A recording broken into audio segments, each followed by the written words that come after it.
시편 138편 1절에서 마지막 8절까지 말씀 한 절씩 교독하도록 하겠습니다.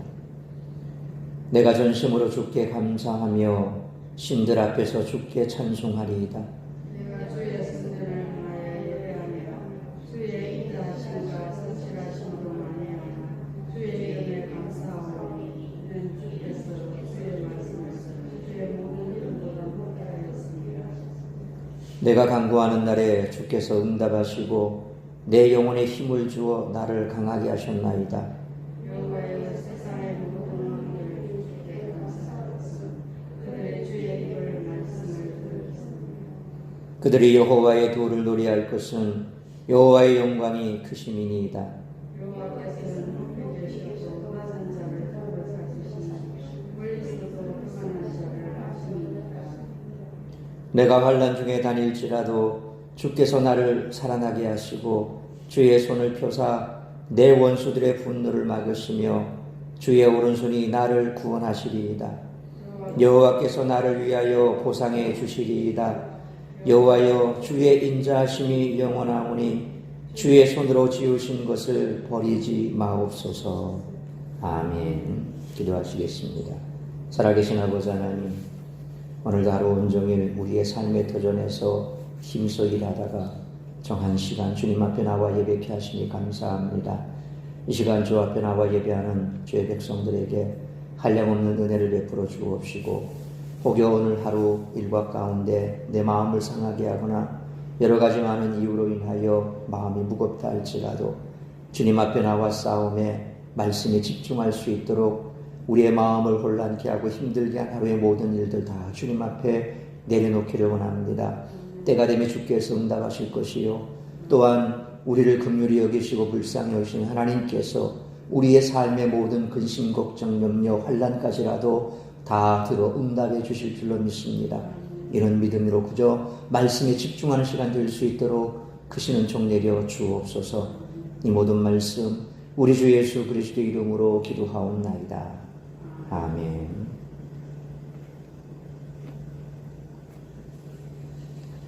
이제 150편에 이르는 시편 모음집에서 마지막으로 등장하는 다윗 시편 모음집이 본 시편 138편의 시작에서 145편까지 8편이 이어질 것입니다.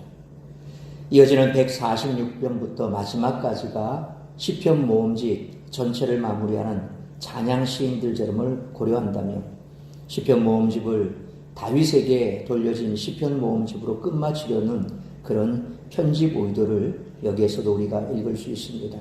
그러니까 150편의 시편 가운데 거의 절반 이상이 다윗의 시편이지요. 그러니까 그 많은 시편들을 모아서 다윗에게 이제 바치려고 하는 그런 의도가 138편부터 145편, 이 8편 시편에 나오는 그런 내용으로 우리가 볼 수 있습니다. 오늘 본 시편은 신앙 고백이 바탕이 되는 개인 감사시로 분류가 됩니다. 그런데 4절에서 왕이 언급된다는 이유로 왕실 감사 시편으로 여기는 이들도 있습니다. 하지만 크라우스의 견해처럼 일반적으로 왕들은 사무엘하 12장 20절에 다윗이 땅에서 일어나 몸을 씻고 기름을 바르고 의복을 갈아입고 여호와의 전에 들어가서 경배하고 왕궁으로 돌아와 명령하여 음식을 그 앞에 차리게 하고 먹은지라 하는 이런 말씀이나 열왕기하 19장 14절에 히스기야가 사자의 손에서 편지를 받아보고 여호와의 성전에 올라가서 히스기야가 그 편지를 여호와 앞에 펴놓고 라는 말씀에서도 알 수 있듯이 성전 안에서 예배드리지, 왕들은 성전 안에서 예배를 드리지 오늘 본문 2절에서처럼 성전 바깥에 있지 않기 때문에 바로 이 시편을 왕실 감사 시편이다, 왕이라고 하는 그 단어 하나만 보고 그렇게 생각하는 것은 그렇게 주장력이 없다, 설득력이 없다라는 거죠. 따라서 본 시편에서 왕이 언급된 이유는 특정 계급, 흔히 말하는 특정한 왕을 지칭하는 것이 아니라 하나님의 편재하심, 다시 말하면 온 우주 만물에 가득하신 그 하나님, 왕 되신 하나님, 그 하나님에 대한 강조를 위해서 그렇게 쓰였다라고 하는 편이 옳을 것입니다. 오늘 1절로 8절의 본문은 세 부분으로 나눌 수 있습니다. 1절로 3절에서는 감사를 표현하고 4절로 6절에서는 여호와의 위대하심을 노래하고 마지막 10절로 8절에서는 여호와를 향한 신앙을 고백하는 것으로 오늘 138편은 마무리가 됩니다. 감사는 그리스도인이 마땅히 하나님께 돌려야 할 덕목이죠. 그런데 과연 그리스도인들 그 가운데 우리 한국 사람들, 한국의 그리스도인들은 언제 무엇에 대해 하나님께 감사를 드릴까요? 한번 곰곰이 생각해 보십시오. 가령 병에 걸렸을 때 하나님께 병에서 낫게 해달라고 기도하는 것 당연하죠. 또 무슨 걱정거리가 있을 때 그것을 덜어달라고 기도하는 것 절대 잘못된 것 아닙니다. 다윗도 사무엘하 12장 15절로 17절 말씀처럼 밧세바와의 동침, 부적절한 동침의 결과로 태어난 아기가 병이 들자 다윗은 금식하며 기도했습니다. 하지만 그 다음이 문제입니다. 다윗의 얘기처럼 그렇게 기도했는데도 아기가 죽었다면 어떻게 해야 될까요? 물론 이 경우 다윗이 다시 일상으로 돌아온 것은 충분히 이해할 수 있습니다. 그러나 그 반대로 기도한 뒤에 다행히도 아기의 병이 나았다면 과연 그 자체가 감사의 조건일까요? 이 문제는 심각하게 고민해 보아야 됩니다. 오늘날 그리스도인들이 이런 문제에 대해서 깊이 생각해야 됩니다. 소위 말해서 부정축제를 했습니다. 그 부정축제한 그렇게 쌓은 부가 하루아침에 날아갈 위기에 있습니다. 그때 하나님 앞에 기도하겠죠. 지켜달라고. 만약 그랬을 때 그 위기를 모면하고 지켜줬다면 그게 과연 감사의 조건이 될까? 애써 땀 흘려 내가 수고한 대가를 모은 것이 아니라 남의 피를 쥐어짜서 남들의 그 피눈물을 쥐어짜서 그렇게 부정축제한 재물이라고 한다면 하나님 앞에 그걸 지켜달라고 기도했을 때 기도 응답 받았다고 과연 그걸 하나님, 살아계신 하나님 감사합니다. 그렇게 우리가 감사의 조건으로 삼을 수 있을까? 자칫 유한한 가치가 하나님의 역사하심을 증명하는 근거로 전락할 수 있기 때문에 우리는 어떤 것을 감사의 조건으로 삼아야 할까? 라는 것에 대해서 깊이 생각해야 됩니다. 그런 점에서 본 시편에서 하나님께 감사하는 근거가 영혼에 힘을 주셨기 때문이다 라는 고백은 우리가 다시 한번 새겨볼 일이라는 것입니다. 감사의 근거와 조건은 결코 유한한 가치 세계에 가시적인 것이 아님을 분명히 하는 대목입니다. 또한 높이 계신 하나님이 낮은 자를 굽어 살펴보신다라는 선포는 감사를 위해 진정으로 관심을 두어야 할 곳이 어디인지를 강조합니다. 이 땅의 것에 감사할 것이 아니라 하늘로부터 오는 감사, 하나님을 향한 감사, 그것이 진정한 감사라고 하는 것이죠. 우리가 땅에 발을 붓고 살다 보니까 항상 하늘 쳐다볼 일이 별로 없잖아요. 거의 땅만 보고 삽니다. 그러다 보니 항상 우리의 생각은, 우리의 시선은 땅에 고정되어 있습니다. 그러니까 땅을 벗어나기가 힘이 듭니다. 누구나 다 그렇겠지만 이런 경우 정말 진정한 그리스도인들이라면 땅만 보고 사는 것이 아니라 하늘도 봐야 된다는 겁니다. 하늘을 봐야 하나님의 살아계심을 우리가 감사할 수 있고 하늘을 봐야 이 땅에서 우리의 시선을 옮길 수가 있습니다. 그럴 때에 진정한 참된 의미의 감사를 할 수가 있다는 것입니다. 사실 사방을 둘러보면 좋은 일보다는 우울한 일이 훨씬 많은 듯합니다. 이런 현실에서 우리는 평안하게 살기가 그리 쉽지가 않습니다. 그러나 하나님을 묵상한다면 가능할 것입니다. 앞서 말씀드린 것처럼 땅에만 시선을 고정하면 사실상 감사할 일이 없습니다. 늘 정말 정신과 치료를 안 받는 것만 해도 참 다행이다. 그럴 정도로 이 땅이 혼란스럽지 않습니까? 여러분의 삶의 주변은 어떠십니까? 깔끔하게 정리돼서 아무 문제가 없습니까? 아마 그런 분들 별로 없을 겁니다. 내가 그렇게 신앙적으로 살려고 애를 써도 내 주변을 돌아보면 나를 힘들게 하는 문제들 투성이 아닙니까? 고개만 돌려보면 그냥 눈 뜨기 싫은 그런 하루를 맞는 그런 날들이 더 많겠죠. 그러나 하늘을 향해 우리가 시선을 고정하면 그 모든 것이 하나님의 은혜로 우리에게 주어졌다는 사실을 다시 한번 알게 된다면 그 가운데서라도 우리는 감사거리를 찾을 수 있을 겁니다. 이처럼 좋은 일보다 우울한 일이 많고 늘 평안하기가 힘든 그런 삶 가운데서 우리가 어떻게 하나님 안에서 평안을 누릴 수 있을까? 오늘 본문의 말씀을 통해서 우리들이 깨달아야 할 것은 첫째로 1절로 3절 말씀처럼 하나님은 간구하는 자들의 소원에 응답하시는 분이시라는 사실입니다. 1절로 3절 말씀을 보면 다윗은 자기가 감당하기 어려운 시련을 만나 하나님께 간절히 기도해 응답받은 것으로 보입니다. 1절에 히브리어 원문을 보면 오드카라고 하는 단어로 시작을 합니다. 뜻은 내가 당신께 감사합니다 라는 단어인데 우리 한글 성경에는 그렇게 안 되어 있습니다만 히브리어 성경은 내가 당신께 감사합니다 그렇게 시작을 하는데 이 첫 낱말은 본 시편의 전체 분위기를 선포하는 그런 역할을 하죠. 그러니까 이 시 전체가 보면 하나님께 감사하는 내용이라고 하는 것이죠. 그리고 그러면 누구에게 감사하냐? 감사를 하는데 그 감사의 대상, 동사의 목적어가 뭐냐? 바로 여호와라는 것이 4절에 나타나고 있습니다. 그러니까 다윗은 지금 여호와께 감사한다 라고 이제 시편을 시작을 하고 있습니다. 이어지는 단어가 버콜 리비라고 하는 단어입니다. 내 온 마음으로 라고 하는 말인데 하나님께 온 마음으로 감사하며 예배드리는 예배자의 마음가짐을 우리가 인상적으로 볼 수가 있습니다. 그러니까 하나님께 감사할 때는 그저 립싱크 마냥 입에 발린 것처럼 하나님 감사합니다 이게 아니라 온 마음을 다해서 감사하는 것, 그것이 바로 예배자의 마음가짐이라는 거죠. 그리고 이어지는 마지막 구절에 보니까 신들 앞에서라고 그렇게 번역이 되어 있습니다. 신들 앞에서. 근데 히브리어를 보면 네게드 엘로힘 그렇게 되어 있습니다. 말을 직역하면 하나님 앞에서라는 그런 뜻입니다.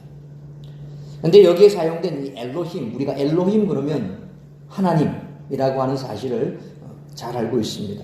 근데 이 엘로힘이란 말을 하나님으로 옮긴다면 다시 말하면 동사의 목적어 곧 찬양의 대상이 여호와와 구분이 됩니다. 아까 4절에서 찬양하는 대상이 누굽니까? 여호와라고 나와 있습니다. 여기 또 보니까 여호와 앞에서 라고 하는 말이 중복이 되어버립니다. 그러니까 이 엘로힘과 뒤에 나오는 여호와가 뭔가 구별이 되어버립니다. 다른 존재가 되어버립니다. 그래서 70인역에서는 이 엘로힘을 천사들이라고 번역하려고 하고 또 베슈타라고 하는 번역본에서는 왕들이라고 번역을 하려고 하고 탈굽역에서는 방백들 그렇게 여러 여권에서는 이 엘로힘이 참 난감하거든요. 이 4절에 나오는 여호와와 이 엘로힘이 같은 하나님인데 근데 내용을 보면 이게 같은 하나님이 될 수가 없는 내용이에요. 그러니까 어떻게 번역할 건가? 그러니까 여러 천사다 혹은 왕들이다 방백들이다 이렇게 다양하게 번역을 시도하고 있습니다만 근데 다 내용을 보면 맞지가 않다라는 거예요. 따라서 고대 근동에 다신론을 전제한다면 여호와와 구분되는 이방인들이 섬기는 우상들을 표현한다고 봐야 옳다라는 거죠. 그러니까 4절의 그 여호와가 경배의 대상 지금 다윗이 찬양하고자 하는 경배하고자 하는 그 대상 여호와는 4절에 나오고 여기 신들 앞에서는 바로 이 엘로힘이라고 하는 단어는 이방의 우상 그러니까 오늘 이 여호와 하나님과 구별이 된다는 거죠. 그러니까 거짓된 이방신들 곧 예배의 대상을 혼동하고 있는 이방 예배자들 앞에서 다윗은 참 예배의 대상 유일하신 하나님이신 여호와이신 하나님을 찬양한다 그렇게 되는 것입니다. 원문의 문자적인 뜻에서 벗어나지 않을 뿐만 아니라 문맥에도 거슬리지 않는 표현이죠.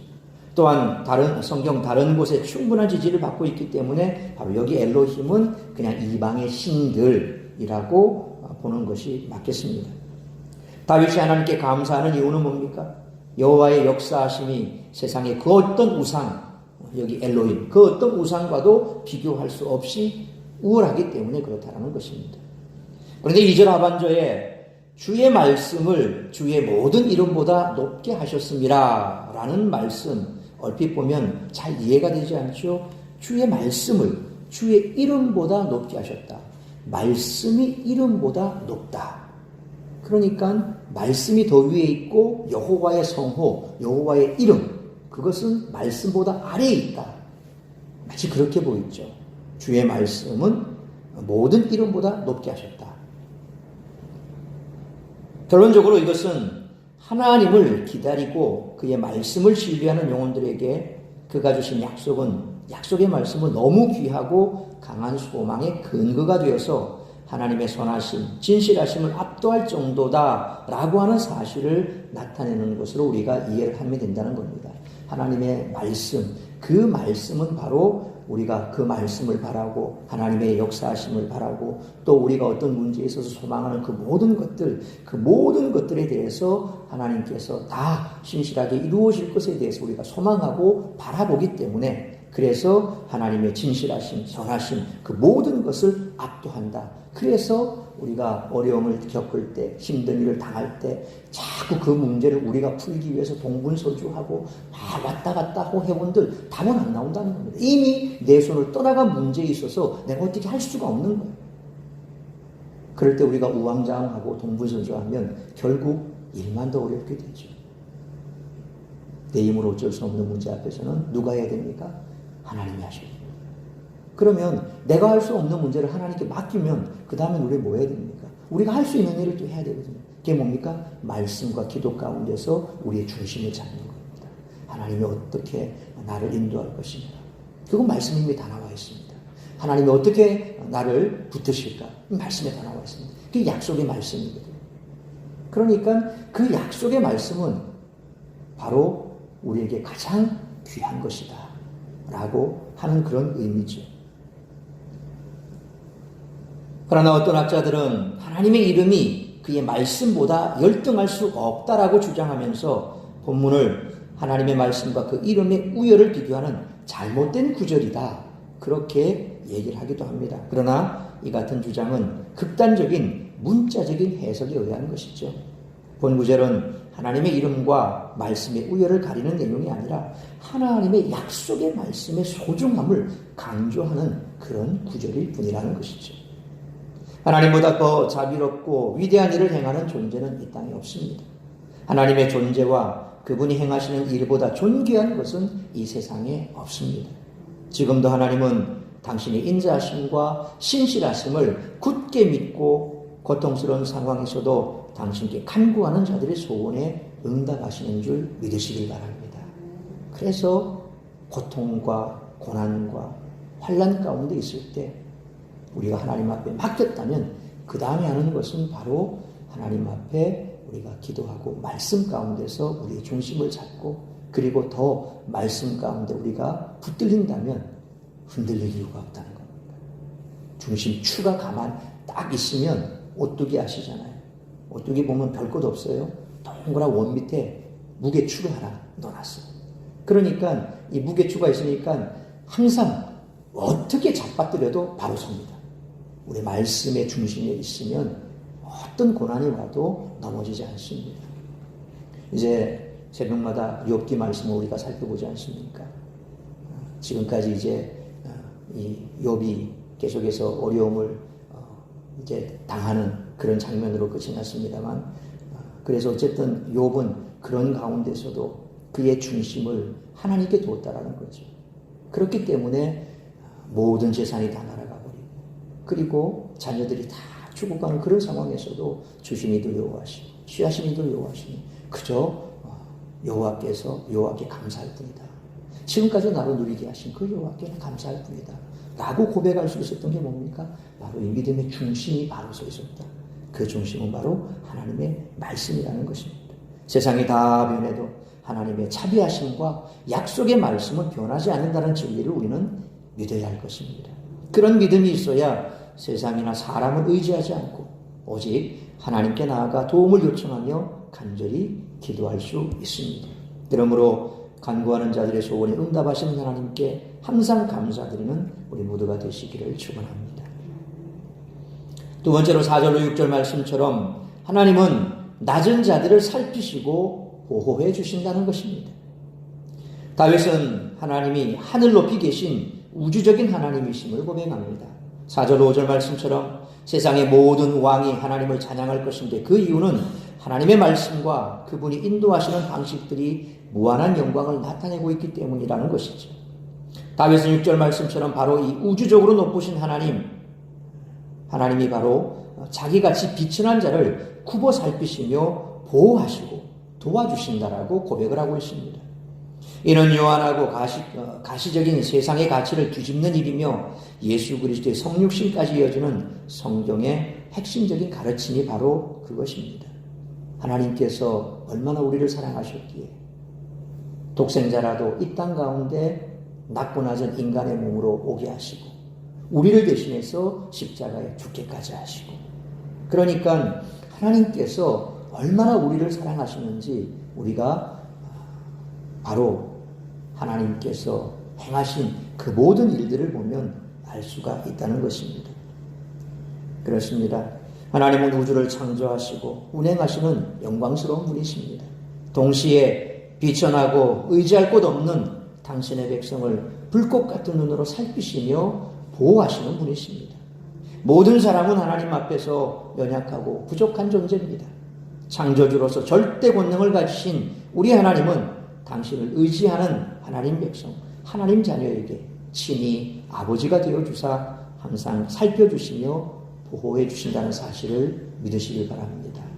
그러므로 하나님께서는 연약하고 부족한 나를 자녀 삼아주시고 항상 살펴주시며 보호해 주신다는 사실을 항상 기억하고 살아가는 우리 모두가 되시기를 축원합니다. 세 번째로 7절로 8절 말씀처럼 하나님은 환난 중에도 보호하신다는 것입니다. 다윗은 자신이 환난을 당할지라도 하나님은 자기를 돌봐주신다라고 노래합니다. 7절로 8절 말씀처럼 원수들이 아무리 자기를 겁줄지라도 하나님이 도우셔서 능력의 오른손으로 원수들의 공격을 막으시며 구원해 주신다고 말합니다. 어떤 방해물 앞에서도 하나님은 자기를 향해 가지신 모든 계획과 목적을 다 성취하고야 마신다는 것이죠. 그러니까 하나님께서 하시고자 하면 막을 자가 없다는 것입니다. 어떤 세력도 막을 수가 없습니다. 그러니까 하나님이 하시기로 결정한 부분에 대해서는 우리가 왈가왈부할 수도 없고, 내 상황이 어떻든 내 처지가 어떻든 그거는 세상과 상관이 없습니다. 하나님이 나를 돕겠다고 하셨다면 세상의 그 누구도 하나님께서 하실 일을 막을 수가 없습니다. 그래서 우리는 하나님의 자녀된 것이 얼마나 놀라운 일인지 늘 삶 속에서 체험할 수 있어야 된다는 것이죠. 환난과 시련이 아무리 커도 하나님의 능력만큼은 크지 못합니다. 하나님은 무한한 능력으로 당신의 자녀들을 지키십니다. 세상에 혼란이 휩싸이고 개개인의 일상이 무너지는 일이 발생할지라도 환난에서 구원하시는 하나님의 사랑과 능력을 믿고 힘을 내시기 바랍니다. 그러므로 그 어떤 시련과 위기보다 우리를 도우시는 하나님의 능력이 더 크시다는 사실을 믿고 담대히 나아가는 우리 모두가 되시기를 축원합니다. 사랑하는 성도 여러분, 우리가 아무리 큰 위기를 맞을지라도 하나님께 감사할 이유는 분명히 있습니다. 그 이유는 하나님이 우리의 간구를 들으시며 의지할 데 없는 우리를 보호하시고 모든 환난 속에서도 전능하신 능력으로 우리를 보호하시기 때문입니다. 이는 곧 하나님의 존재 자체가 감사의 이유라는 것입니다. 그런 하나님이 나의 아바 아버지가 되니 어찌 감사치 않을 수 있겠습니까? 그러므로 이 믿음으로 위기 속에서도 감사를 잃지 않는 우리 모두가 되시기를 주님의 이름으로 축원합니다. 기도하겠습니다. 살아계신 아버지 하나님, 은혜와 사랑을 감사합니다. 오늘 다윗의 고백처럼 우리도 동일한 고백을 할 수 있기를 원합니다. 세상에서 우리가 원하는 대로 응답받았다고 그것이 감사 조건이 아니라 진정으로 하나님 자체를 감사할 수 있기를 원합니다. 천지 만물을 창조하신 하나님께서 우리를 위로하시고 또 우리를 지키시고 우리를 구원하시고 그리고 우리를 도와주신다고 하니 얼마나 감사한 일입니까? 그러므로 나에게 있어 일어나는 그 모든 일들에 대하여 하나님의 뜻하심이 무엇인지 늘 하나님의 뜻을 묻고 그 하나님의 뜻대로 감사하며 나아가는 우리 모두가 되게 하시되, 특별히 우리는 연약하고 부족한지라 때로 어려움과 환난을 만났을 때 우리가 쉬이 넘어질 수 있습니다. 우리를 붙들어 주옵시고 다시금 일으켜 하나님의 말씀에 붙들려 하나님께서 이루고자 하는 뜻이 무엇인지 분별하고 그 뜻대로 감사하며 나아가는 우리 모두가 되게 하여 주옵시고 어떠한 상황 속에서도 결단코 믿음 떨어지지 않는 우리 모두가 될 수 있도록 지켜보호하시고 인도하여 주옵소서. 날마다 하나님 앞에 감사함으로 나아가고 하나님의 영광을 나타내는 삶을 살아가는 우리 모든 성도들 될 수 있도록 은혜 내려 주옵소서. 이 모든 말씀 우리 주 예수 그리스도 이름으로 기도하옵나이다. 아멘. 찬송하겠습니다. 찬송가 370장.